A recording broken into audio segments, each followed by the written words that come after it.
Hello दोस्तों, आप सभी का RP Edu for you channel पर स्वागत है। इस वीडियो में हम लोग कक्षा 12 रसायन विज्ञान की प्रयोगात्मक परीक्षा के लिए जो बोर्ड द्वारा 30 अंक निर्धारित होते हैं, वह किन किन कार्यों के लिए कितने अंक निर्धारित होते हैं उसके बारे में जानेंगे। तो जो कक्षा 12 की रसायन विज्ञान की प्रयोगात्मक परीक्षा के लिए 30 अंक निर्धारित होते हैं, वह सबसे पहले दो भागों में बटे रहते हैं, 15 + 15। 15 अंक आंतरिक मूल्यांकन के लिए तथा 15 अंक बाह्य मूल्यांकन के लिए होते हैं।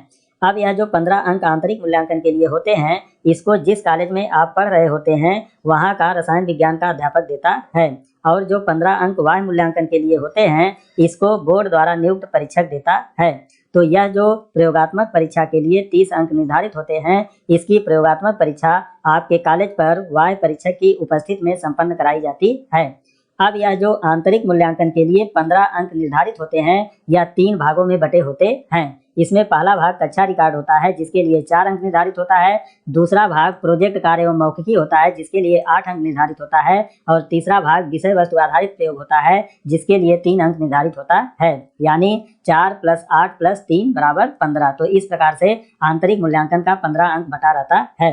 अब यह जो दूसरा भाग वाह्य मूल्यांकन का होता है, यह 4 भागों में बटा होता है। इसमें पहला भाग आयतन मिति विश्लेषण है, जिसके लिए 4 अंक निर्धारित होता है। दूसरा भाग गुणात्मक विश्लेषण है, जिसके लिए 4 अंक निर्धारित होता है। और तीसरा भाग विषय वस्तु आधारित प्रयोग है, जिसके लिए 3 अंक निर्धारित होता है। और चौथा भाग मौखिकी होता है, जिसके लिए 4 अंक निर्धारित होता है। यानी 4 + 4 + 3 + 4 = 15। तो इस प्रकार से 15 अंक वाह्य मूल्यांकन का और 15 अंक आंतरिक मूल्यांकन का कुल मिलाकर प्रयोगात्मक परीक्षा का 30 अंक होता है। अब यह जो आंतरिक मूल्यांकन होता है, इसमें सबसे पहला कार्य होता है कक्षा रिकॉर्ड बनाने का। और कक्षा रिकॉर्ड बनाने के लिए आप मार्केट से एक रसायन विज्ञान की प्रयोगात्मक फाइल खरीदते हैं, और उस पर आपके कॉलेज में जो आयतन मिति विश्लेषण संबंधी प्रयोग, लवण विश्लेषण संबंधी प्रयोग और विषय वस्तु आधारित प्रयोग कराए जाते हैं, उनको लिखना होता है। तो जब आप इन प्रयोगों को उस फाइल पर लिख लेते हैं, तो कक्षा रिकॉर्ड आपका तैयार हो जाता है, जिसके लिए 4 अंक निर्धारित होता है। इसमें दूसरा कार्य होता है प्रोजेक्ट कार्य तथा मौखिकी का। तो इसके लिए आपको एक अलग से प्रोजेक्ट फाइल बनानी होती है, जिस पर कुछ प्रयोग लिखने होते हैं। अब यह जो प्रोजेक्ट कार्य के प्रयोग होते हैं, यह प्रोजेक्ट से संबंधित रहते हैं, और इसमें जैसे जल की अशुद्धता की जांच करना, खाद्य पदार्थों में उपस्थित अशुद्धियों की जांच करना, या खाद्य पदार्थों में उपस्थित पोषक तत्वों की मात्रा की जांच करना, ऐसे करके बहुत सारे प्रयोग होते हैं जिनको लिख कर याद करना होता है। तो जब ऐसा आप कर लेंगे तो प्रोजेक्ट कार्य और मौखिकी आपकी हो जाती है, और इसके लिए 8 अंक निर्धारित होता है।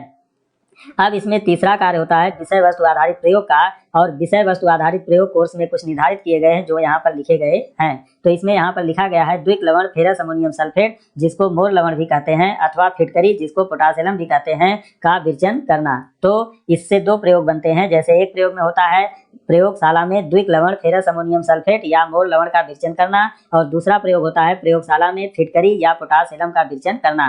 तो ऐसे करके आपके यहाँ जैसे लिखाया जाएगा, वैसे आपको इसको लिखना होता है। और जब प्रयोगात्मक परीक्षा का आंतरिक मूल्यांकन होता है, तो उसमें भी उत्तर पुस्तिका पर इसको लिखना होता है। इसमें दूसरा एक प्रयोग बनता है पोटेशियम फेरिक ऑक्सलेट का विरचन करना। तो इसमें होगा जैसे प्रयोगशाला में पोटेशियम फेरिक ऑक्सलेट का विरचन करना। तो इस तरह का एक प्रयोग इसमें बनेगा। तो कुल मिलाकर यह जो आंतरिक मूल्यांकन के लिए विषय वस्तु आधारित प्रयोग होता है, इसमें केवल 3 प्रयोग होते हैं, और इन तीनों प्रयोगों में से एक प्रयोग आपको परीक्षा के समय लिखना होता है। अब इसमें इसका दूसरा भाग होता है वाह्य मूल्यांकन का। और वाह्य मूल्यांकन में जो सबसे पहला कार्य होता है, वह होता है आयतन मिति विश्लेषण। और यह जो आयतन मिति विश्लेषण होता है, यह सरल अनुमापन होता है। और इस सरल अनुमापन में एक पदार्थ होता है, जैसे यहाँ पर ऑक्सैलिक अम्ल और फेरस अमोनियम सल्फेट रहते हैं, इनका मानक विलयन बनाकर इसकी सहायता से पोटेशियम परमैंगनेट के विलयन की सांद्रता ज्ञात करनी होती है। तो इससे संबंधित 2 तरह के प्रयोग हम लोगों के कोर्स में दिए गए हैं, जिसमें पहला प्रयोग है ऑक्सैलिक अम्ल का मानक विलयन बनाकर इस विलयन की सहायता से दिए गए पोटेशियम परमैंगनेट के विलयन का सांद्रण या मोलरता ज्ञात करना। और दूसरा प्रयोग है फेरस अमोनियम सल्फेट का मानक विलयन बनाकर इस विलयन की सहायता से दिए गए पोटेशियम परमैंगनेट के विलयन का सांद्रण या मोलरता ज्ञात करना। तो देखिए, कहीं कहीं पर केवल जो पोटेशियम परमैंगनेट का विलयन दिया जाता है, उसकी सांद्रता ग्राम प्रति लीटर में ज्ञात करने के लिए दिया जाता है। कहीं कहीं पर केवल मोलरता ज्ञात करने के लिए दिया जाता है, और कहीं कहीं पर दिए गए पोटेशियम परमैंगनेट विलयन की सांद्रता ग्राम प्रति लीटर में और मोलरता दोनों ज्ञात करने के लिए दिया जाता है। तो आपके कॉलेज में जैसा कराया जाएगा, वैसे आपको इसको लिखना होता है। और जब परीक्षा होती है प्रैक्टिकल की, तो उस समय इससे संबंधित एक प्रयोग अवश्य दिया जाता है, और इसके लिए 4 अंक निर्धारित होता है।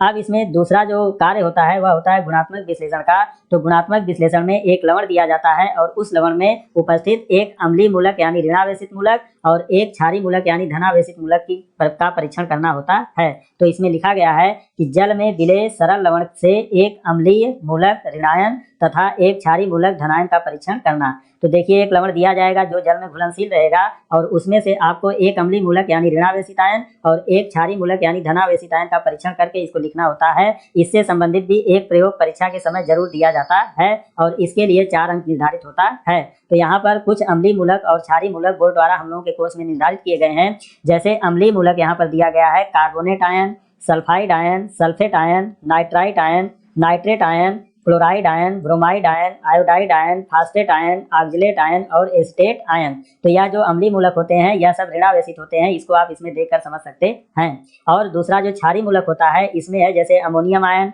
Pb2+ ion, Cu2+ ion, AS3+ ion, Al3+ ion, Fe3+ ion, Mn2+ ion, Ni2+ ion, Zn2+ ion, CO2+ ion, Ca2+ ion, Sr2+ ion, Ba2+ ion और Mg2+ आयन। तो यह जो क्षारीय मूलक होते हैं इन सब पर धनावेश होता है, यानी यह सब धनावेशित आयन होते हैं।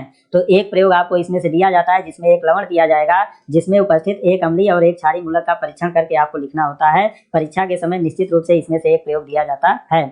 आगे इसका जो तीसरा भाग होता है वह है विषय वस्तु आधारित प्रयोग का। और विषय वस्तु आधारित प्रयोग आप ऊपर भी देखे होंगे आंतरिक मूल्यांकन में, लेकिन जो आंतरिक मूल्यांकन के लिए विषय वस्तु आधारित प्रयोग है उसका सिलेबस दूसरा है और जो वाह्य मूल्यांकन के लिए विषय वस्तु आधारित प्रयोग है उसका सिलेबस दूसरा है। इसके लिए यहाँ पर भी 3 ही अंक रहता है, लेकिन इसके लिए जो सिलेबस बोर्ड द्वारा निर्धारित किया गया है वह इस प्रकार है। जैसे पहला इसमें भाग है क्रोमेटोग्राफी का।